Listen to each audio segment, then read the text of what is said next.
buradaki amacımız engelli kardeşlerimize yardımcı olmak amacıyla toplamışız. Her sağlıklı insan bir engelli adaydır. İşte bize kendimizi onun yerine koyuyoruz. Bir gün biz de sakat olduğumuzda millet emzelere halk, Bingöl halkı olsun, Türkiye halkı bize yardım edecek. İşte biz de bu amaçla toplamaya başladık. Yaklaşık bir ay oldu toplayarak. 30 bine yakın kabak toplamışız. İşte bu kampanyamız da devam edecek inşallah.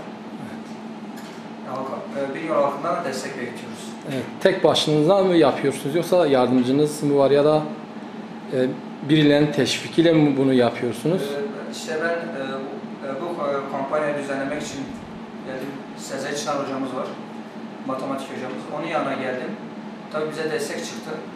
Biricilik kulübü olarak şu an düzenliyoruz. Bilgisayar odasında bize tahsis etti. Depo olarak şu an kapalı bilgisayar odasına bırakmışız. İşte tabii Sezer hocamız bize destek veriyor. Bu kampanya tek başıma yürütüyorum şu an. Evet. Tek başıma Bingöl'ü dolaşıp işte kabaklar topluyorum. Topladığım zaman esnaflar da bize yardımcı oluyor tabii. Şu ana kadar 40'a yakın esnaftan iş almışız. Belli bir hedefiniz var mı?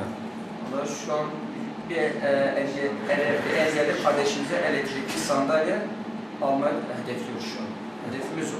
2012'nin sonuna kadar devam edecek. Tüm Bingöl halkından destek bekliyoruz. Kapakları İmam Hatip Lisesi'ne getirebilirler. Bingöl İmam Hatip Lisesi. Buraya getirmelerini de istiyoruz tabii.